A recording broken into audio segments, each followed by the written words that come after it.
காஞ்சிபுரம் பரந்தூர் விமான நிலைய திட்டத்துக்கு எதிராக தொடர் போராட்டத்தில் ஈடுபட்டு வரும் ஏகானாபுரம் உள்ளிட்ட கிராம மக்களை ஜனவரி 19 மற்றும் 20 தேதிகளில் ஏதேனும் ஒரு நாளில் தமிழக வெற்றிக் கழக தலைவர் தளபதி விஜய் சந்தித்து பேச அனுமதி மற்றும் பாதுகாப்பு கோரி அக்கட்சியின் மாநில பொருளாளர் வெங்கட்ராமன் தலைமையிலான நிர்வாகிகள் மாவட்ட ஆட்சியர் மற்றும் எஸ்பி அலுவலகத்தில் மனு வழங்கியுள்ளனர்.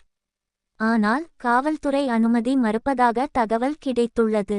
நிர்வாகிகளுடன் கலந்து ஆலோசிக்கவுள்ளதாக விஜய் முடிவு செய்துள்ளார்.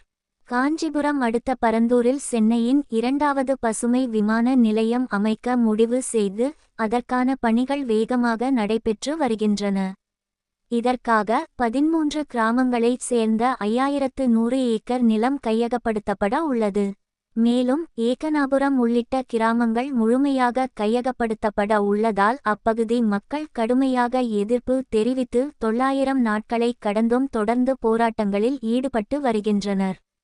இருப்பினும் தளர்ந்து விடாமல் கிராம மக்கள் கூடி பேசி தினந்தோறும் இரவு நேரத்திலும் போராட்டத்தை நடத்தி வருகின்றனர். இந்நிலையில் கடந்த ஆண்டு அக்டோபர் மாதம் விக்கிரவாண்டியில் நடைபெற்ற தமிழக வெற்றிக் கழகத்தின் மாநாட்டில் பரந்தூர் விமான நிலைய திட்டத்தை கைவிட வேண்டும் என்று தீர்மானம் நிறைவேற்றினர். மேலும் தளபதி விஜயின் கட்சியில் இருந்து தமக்கு ஆதரவான குரல் வந்ததால் போராட்டக்குழுவினர் மற்றும் நிலங்களை இழக்கும் கிராம மக்கள் மகிழ்ச்சியடைந்தனர். மேலும் போராட்டக் குழு சார்பில் தமிழக வெற்றிக் கழகத்தின் தலைவர் விஜய்க்கு நன்றியும் தெரிவித்தனர். ஆனால் தீர்மானம் நிறைவேற்றப்பட்டதோடு வேறு எந்த போராட்டத்தையும் மேற்கொள்ளவில்லை என அப்பகுதி கிராம மக்கள் ஆதங்கம் தெரிவித்தனர்.